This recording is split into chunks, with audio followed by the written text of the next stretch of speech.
할렐루야. 우리 앞뒤 옆에 계신 분들과 인사 나누겠습니다. 잘 오셨습니다. 은혜 받으세요. 이렇게 인사하겠습니다. 여러분, 우리나라 속담 중에 엎친 데 덮친다라는 그런 말이 있습니다. 여러분들 아시죠? 무슨 뜻입니까?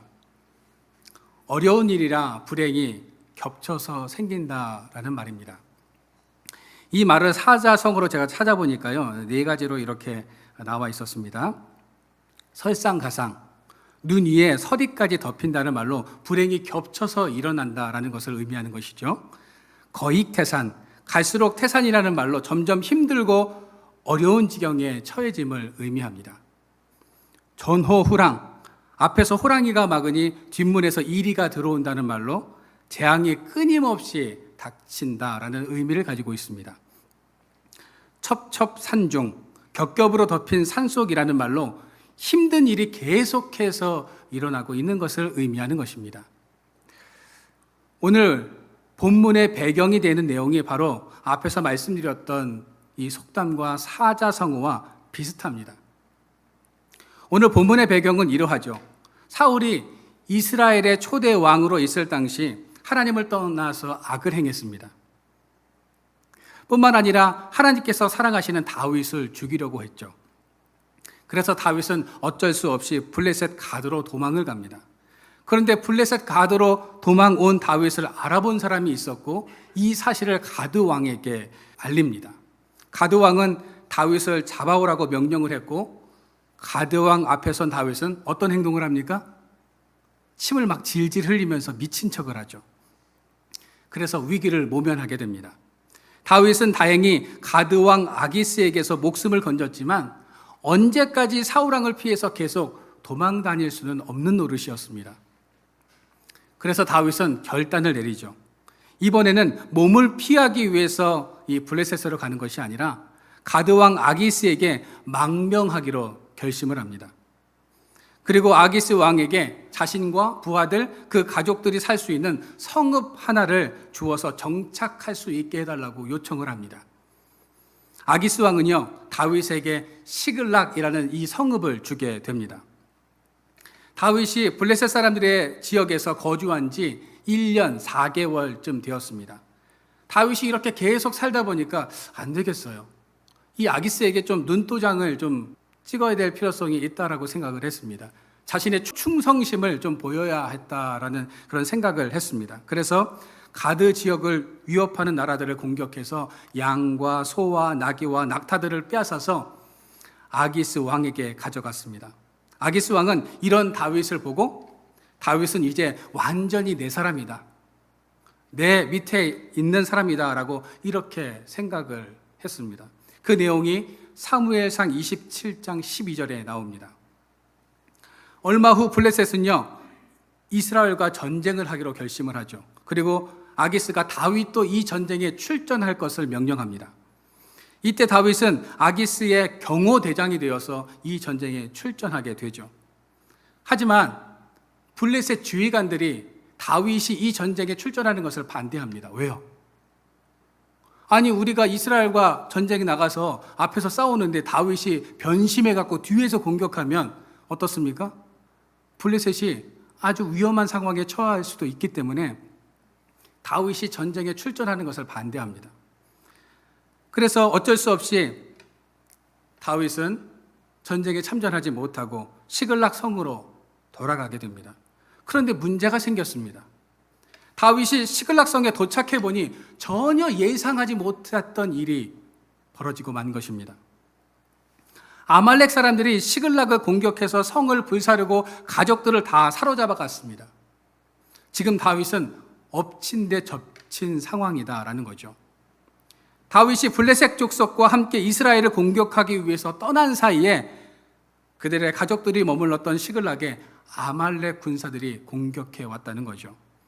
평상시에는 얼씬도 못하던 사람들이 그 틈을 노리고 공격해 온 것입니다. 아말렉은 성을 불사르고 여인들과 자녀들을 다 포로로 붙잡아 갔습니다. 폐허가 되어버린 시글락, 모든 것을 잃고 울부짖는 부하들은요, 다윗을 향해서 돌을 들고 죽이려고 했습니다.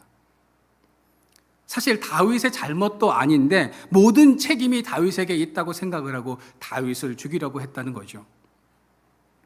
오늘 6절 말씀입니다. 6절 말씀을 현대인의 성경으로 한번 읽어보도록 하겠습니다. 같이 한번 읽겠습니다. 시작. 다윗은 입장이 대단히 난처하게 되었다. 왜냐하면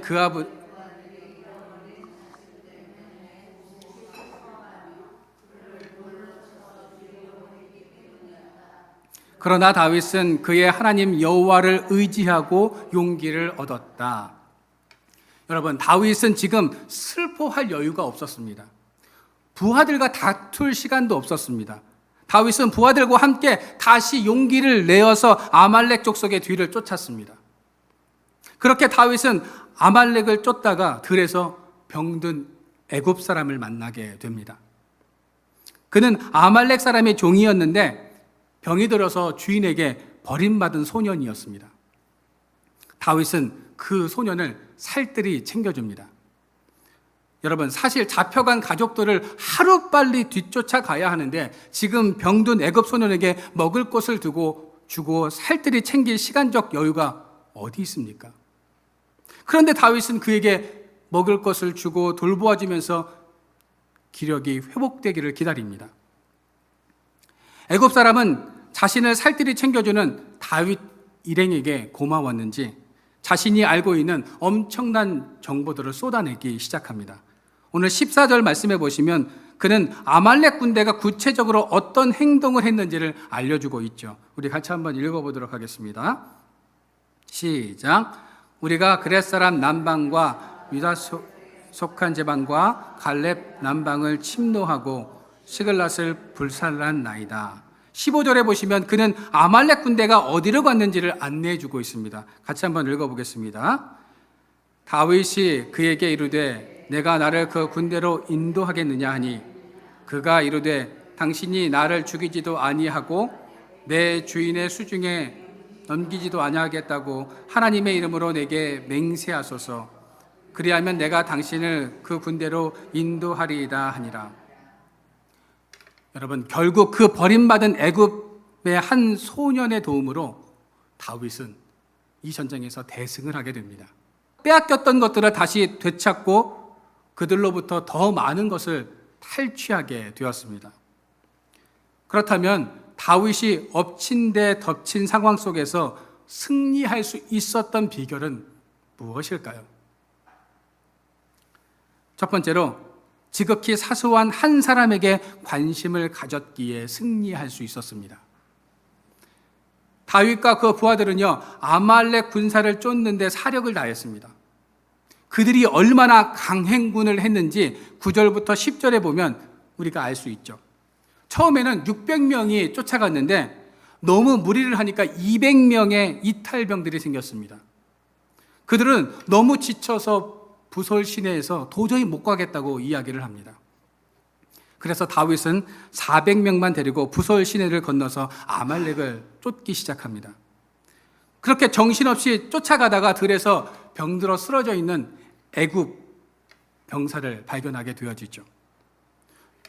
추적이 늦어질까 봐 200명을 부솔 시내에 머물게 했던 다윗은 병들어 쓰러져 있는 한 소년에게 관심을 가졌고 그에게 먹을 것을 대접했다는 거죠.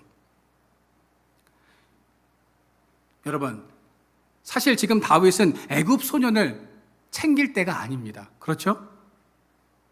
한시라도 빨리 이 아말렉을 추적해야 하는데 다윗은 지금 애굽 소년을 아주 살뜰히 보살피고 있습니다. 다윗의 이런 행동은 상식적으로 이해가 되지 않습니다. 그러나 다윗은 그 작은 관심과 보살핌이 결국 자신에게 승리를 안겨다주는 결정적인 요인이 됩니다. 여러분, 우리는 이 사건을 통해서 작은 관심과 보살핌이 얼마나 중요한 것인가를 깨닫게 됩니다. 사람들이 무너질 때 큰 일로 무너지는 것이 아닙니다. 지극히 사소하고 작은 일들로 인해서 무너지게 되는 거죠. 여러분, 이번 주는 악성 민원으로 인해서 극단적인 선택을 했던 후원초 A 교사의 사연이 언론에 알려지게 되면서 안타까움을 자아내는 한 주였습니다. A 교사는 3명의 학부모로부터 지속적인 악성 민원에 시달렸다고 하죠. 2016년 한 학생이 수업 시간에 커터칼로 이 페트병을 자르다가 손을 다쳤습니다. 그러자 그 학생의 학부모는 민원을 지속적으로 제기했죠. 2017년과 2019년 2차례에 걸쳐서 경기도 학교 안전공주회로부터 보상금을 받았습니다. 하지만 그 학부모는요, 지속적으로 치료비를 더 요구했고 A 교사는 사비로 8개월 동안 50만 원씩 총 400만 원을 그 학부모에게 주었다고 하죠. 이후 고인은 2021년 학생들의 따돌림 문제, 또 장기 결석 문제 등으로 2명의 학부모들에게도 지속적인 민원을 받았습니다. 이렇게 계속되는 민원으로 인해서 A 교사는 정신과 마음이 조금씩 무너지기 시작했고 균열이 가기 시작했던 것입니다. 여러분, 댐이 무너질 때요, 큰 것 때문에 무너지는 것이 아니죠. 어떤 것 때문에 무너집니까? 아주 작은 미세한 틈 때문에 무너지는 것 아닙니까? 학부모님의 민원으로 힘들어하고 있는 젊은 교사의 사정을 학교 관계자들이 이해해주고 공감해주면서 같이 해결해 주었다면 얼마나 좋았을까요? 내 아들이고 내 동생인처럼 적극적으로 문제 해결을 위해서 같이 노력해 주었다면 얼마나 좋았을까요? 그 한 사람에게 관심을 갖고 공감해 주었다면 아마 이런 극단적인 상황은 일어나지 않았을 것입니다. 여러분, 마태복음 18장 10절입니다. 우리 같이 한번 읽어볼까요? 시작. 삼가 이 작은 자 중에 하나도 없인 여기지 말라. 너희에게 말하노니 그들의 천사들이 하늘에서 하늘에 계신 내 아버지의 얼굴을 항상 배옵느니라. 마태복음 10장 42절입니다. 같이 읽어보겠습니다. 시작. 또 누구든지 제자의 이름으로 이 작은 자 중 하나에게 냉수 한 그릇이라도 주는 자는 내가 진실로 너희에게 이르노니 결단코 상을 잃지 아니하리라 하시니라. 여러분, 성경은 어린아이 하나라도 없인 여기지 않도록 조심하라고 우리에게 말씀하고 있습니다. 그들의 천사들이 하나님을 항상 배웠고 그날 있었던 일들을 하나님께 보고하고 있다고 말씀하고 있습니다. 그래서 우리는 내 주변의 사람들에게 더 관심을 갖고 돌아볼 수 있는 긍휼의 마음, 넉넉한 마음이 우리 가운데 있어야 한다는 겁니다. 여러분, 전시에 병들어 낙오된 한 사람, 얼마나 쓸모없고 하찮습니까? 하지만 그 하찮은 사람이 전쟁의 승패를 갈랐다는 겁니다. 여러분, 하나님의 역사는 항상 보잘것없는 그 한 사람으로부터 시작되는 것입니다. 그리고 때로는 아주 하찮게 보이는 사람을 통해서 엄청난 일들이 이루어집니다. 한 사람을 가볍게 보는 사람은요, 언젠가 그것 때문에 큰 일을 당하게 될 것입니다. 아말렉 사람들은 병든 애굽 사람을 대수롭지 않게 생각을 하고 버렸죠.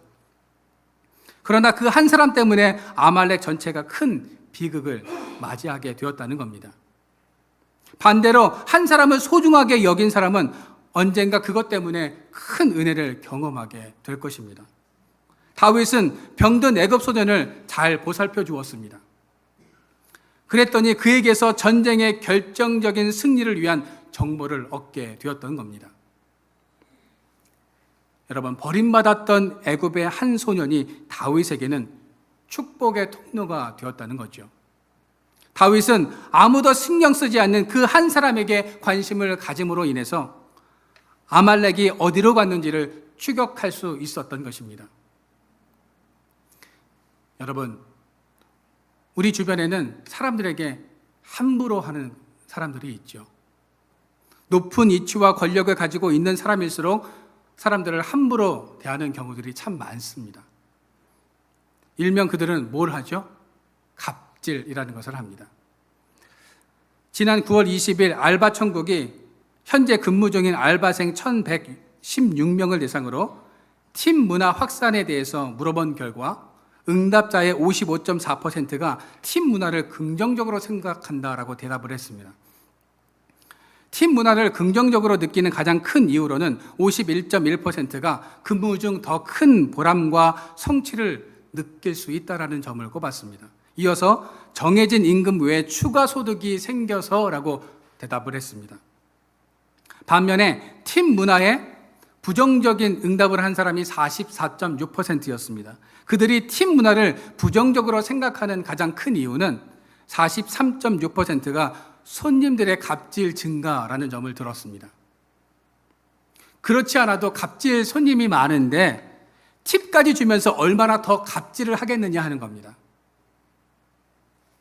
우리 사회에서는 이 갑질 문제는 부와 권력이 존재하는 한 좀처럼 사라지지 않을 겁니다. 여러분, 오늘 본문의 다윗은요, 소외된 약자에게 관심을 가졌고 그를 돌보았다는 겁니다. 여러분, 이스라엘 법에는요, 긍휼법이라는 것이 있습니다. 이 법은 고아와 과부, 나그네, 즉 사회에 소외된 약자들을 존중하고 배려하는 법입니다. 오늘날로 말하면 사회보장제도와 같은 것입니다. 다윗은 지금 다급한 상황입니다. 그런데 다윗이 지금 병들어 죽어가고 있는 애굽 소년을 돌보았다는 것은 그가 얼마나 사람들을 존중하고 배려했는지를 알 수 있는 부분이다라는 거죠. 여러분, 오늘 본문 여러분들이 읽지는 않았지만 21절을 한번 읽어보도록 하겠습니다. 시작. 다윗이 전에 피곤하여 능히 자기를 따르지 못하므로 부솔 시내에 머물게 한 200명에게 오매 그들이 다윗과 그와 함께한 백성을 영접하러 나오는지라 다윗이 그 백성에게 이르러 문안하매 다윗이 아말렉 군대를 쫓아갈 때 200명의 백성들이 지쳐서 부솔 시내를 건너지 못했습니다. 그러자 승리하고 돌아오는 길에 함께 갔던 사람들이 그곳에 남아있었던 사람들에게 이런 이야기를 합니다. 22절입니다. 같이 한번 읽어보겠습니다. 시작. 다윗과 함께 갔던 자들 가운데 악한 자와 불량배들이 다 이르되 그들이 우리와 함께 가지 아니하였은즉 우리가 도로 찾은 물건은 무엇이든지 그들에게 주지 말고 각자의 처자만 데리고 떠나가게 하라 하는지라. 지금 전쟁에 참전했던 군사들이 부솔 시내에 남아있었던 낙오자들에게 전리품을 주지 말자는 겁니다. 받을 자격이 없다는 거죠. 우리는 힘들어도 가족들을 되찾기 위해서 죽을 각오를 하고 전쟁에 참전했지만 저들은 아무것도 안 했으니까 전리품을 주지 맙시다라고 이렇게 이야기를 하고 있는 겁니다. 그러나 다윗은 뒤처진 사람들에게도 똑같이 전리품을 분배하게 했습니다. 왜냐하면 자신의 힘으로 이 전쟁에서 승리한 것이 아니라 하나님이 승리하게 해주셨다는 믿음을 가지고 있었기 때문입니다. 여러분, 다윗은 뒤처진 사람들도 소중히 여길 줄 아는 사람이었습니다. 지도자라면 다윗처럼 소외된 사람, 뒤처진 사람, 버려진 사람들을 돌아볼 수 있어야 하고 그런 지도자는 결국 하나님께 큰 은혜를 입게 되는 것입니다. 여러분, 성경은 사무엘상 30장 22절을 통해서 사회적 약자들을 돌보지 않는 사람을 무엇이라고 표현하고 있습니까? 악한 자, 불량배라고 이렇게 표현하고 있습니다. 여러분, 오늘 22절 속에서 언급하고 있는 불량배는 어떤 사람일까요? 원어에서 보면은요, 이 불량배를 쓸모없고 무익한 존재, 불량하고 불의한 자, 망령된 자라고 이렇게 표현을 하고 있습니다. 심지어 마귀라고 이렇게 표현하고 있습니다. 원어에서 불량배는 마귀의 별칭인 벨리알에서 유래된 단어입니다. 여러분, 사회적인 약자들에 대해 긍휼의 마음, 이런 존중의 마음을 여러분 가지시기를 바랍니다. 성경은 우리의 행동을 천사들이 보고 있을 뿐만 아니라 하나님께 날마다 매일 하나님의 얼굴을 보면서 보고하고 있다고 성경에 말씀하고 있다는 거죠. 우리의 모든 말과 행위가 하나님께 보고되고 있다면 우리는 지금 이 땅에서 어떻게 살아가야 할까요? 하나님은 긍휼의 마음으로 약자들을 돌보는 마음, 작은 아이까지도 존중하는 삶, 내 주변의 사람들을 배려하는 사람들을 하나님은 기억하시고 그 사람들에게 복을 허락하여 주심을 믿으시기를 바랍니다. 두 번째로요, 승리의 비결은 하나님께 달려 있습니다. 아말렉을 뒤쫓아가면서 만났던 애굽 소년 그 한 사람을 통해서 승패가 갈리게 될 줄은 아무도 예상하지 못했습니다. 이처럼 때로는 예상하지 못한 일들이 우리의 삶의 역사를 만들어 간다는 거죠. 사람들은 이런 현상을 보고 에이, 우연이겠지, 우연히라는 단어를 사용합니다. 그러나 분명한 사실은 하나님을 믿고 신뢰하는 사람들에게 이런 우연히라는 이런 일들이 계속된다는 겁니다. 여러분, 우리의 인생의 승리는 하나님의 손에 달려 있습니다. 사람이 어떤 일을 할 때 나의 힘만 가지고 되는 것이 아니죠. 사람의 능력만 가지고도 되는 것이 아닙니다. 스가랴 4장 6절 말씀해 보십시오. 우리 같이 한번 읽어보도록 하겠습니다. 시작. 그가 내게 대답하여 이르되 여호와께서 스룹바벨에게 하신 말씀이 이러하니라. 만군의 여호와께서 말씀하시되 이는 힘으로 되지 아니하며 능으로도 되지 아니하고 오직 나의 영으로 되느니라. 사람이 아무리 준비를 많이 했어도 하나님께서 그 길을 막으시면 사람의 그 준비가 다 허사가 된다는 겁니다. 하나님께서 축복해 주셔야 우리에게 복이 임할 수 있는 거죠. 하나님께서 길을 열어주셔야 길이 열리게 되는 것입니다. 우리의 힘으로 되는 것이 아니고 우리의 능력으로 되는 것이 아닙니다. 오직 하나님의 영이 우리와 함께 할 때 그 길이 활짝 열려지게 되는 줄로 믿으시기를 바랍니다. 23절 말씀을 보시기를 바랍니다. 우리 같이 한번 읽어보겠습니다. 시작. 다윗이 이르되 나의 형제들아 여호와께서 우리를 보호하시고 우리를 치러 온 그 군대를 우리 손에 넘기셨은즉 그가 우리에게 주신 것을 너희가 이같이 못하리라. 여러분, 다윗이 왜 빼앗은 탈취물을 똑같이 분배해야 한다고 말하고 있는 것일까요? 사실 남아 있었던 200명보다 더 수고한 400명에게 더 많은 탈취물을, 전리품을 주어야 하는 것이 합리적이고 마땅합니다.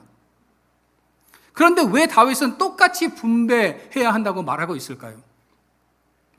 그 이유는 우리를 보호하시고 그 아말렉을 우리 손에 넘겨주신 분이 하나님이시기 때문이라고 말하고 있는 것입니다.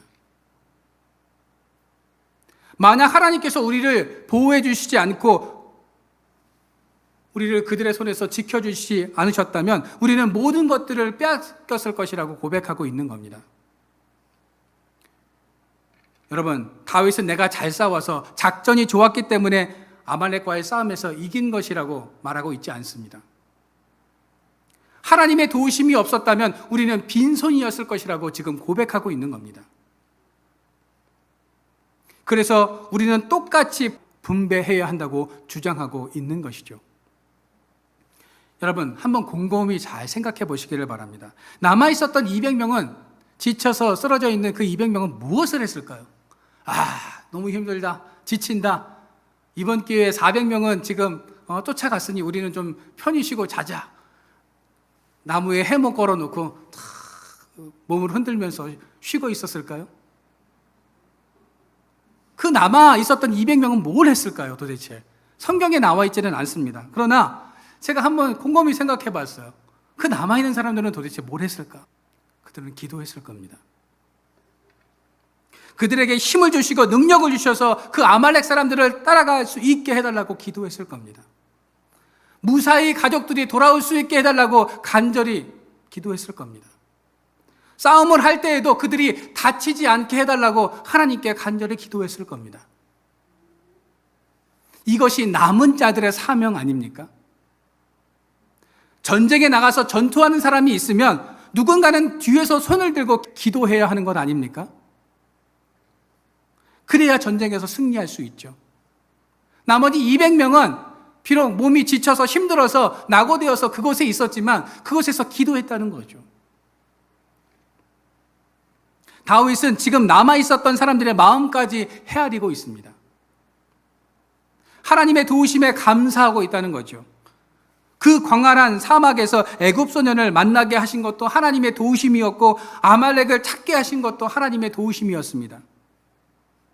가족들이 모두 무사할 수 있었던 것도 하나님의 돌보심이었으며 싸움에서 승리해서 엄청난 전리품을 취할 수 있었던 것도 하나님의 돌보심과 도우심이 있었기 때문이라고 고백하고 있는 겁니다. 다윗은 모든 것이 하나님의 은혜였고 하나님의 도우심이었다고 고백하고 있습니다. 여러분, 지금까지 나의 삶을 한번 돌아보시기를 바랍니다. 파란만장한 삶을 살아오신 분들도 계실 거고요. 죽을 고비를 여러 번 넘기신 분들도 아마 계실 겁니다. 그런데 그 모든 과정들을 다 지나쳐서 지금 여러분들이 이 자리에 앉아 있는 것은 하나님의 도우심 아닙니까? 하나님의 은혜 아닙니까? 여러분, 요즘 얼마나 사건, 사고들이 많습니까? 내가 조심한다고 그 사건, 사고들이 나를 비껴갑니까? 내가 이렇게 지금 이 자리에 앉아 있을 수 있는 것, 내가 안전할 수 있는 것은 하나님의 도우심 때문 아닙니까? 하나님께서 우리를 도우시지 않으면요, 우리가 집 밖에서 발 한 발짝만 내딛어도요, 어떤 일이 벌어질지 모릅니다. 그것이 우리의 인생이죠. 하나님께서 우리를 도우셔야 합니다. 하나님께서 우리를 돌보셔야 하죠. 그렇다면 우리가 그 하나님께 늘 감사하는 삶을 살아가야 하는 것 아니겠습니까? 여러분, 우리가 이 땅에서 승리할 수 있는 비결은 오직 하나님의 도우심과 은혜인 겁니다. 지금까지 하나님께서 우리를 도우셨기 때문에 승리했음을 믿으시기를 바랍니다. 모든 것이 하나님의 역사하심이었고 도우심이었다고 고백했던 다윗의 고백이 우리의 고백이 되어지기를 소망합니다. 또한 보잘것없고 작은 일이라고 생각되는 일들 속에서도 다른 사람들을 배려하고 살피며 존중하는 마음을 가질 때 그 일을 통해서 하나님께서는 우리를 승리의 길로 인도해 주시는 것입니다. 여러분, 오늘도 작은 자를 소중히 여길 수 있는 마음, 모든 것이 하나님의 도우심이었음을 믿어 이 땅에서 승리하는 인생들 되어지기를 주님의 이름으로 축원드립니다.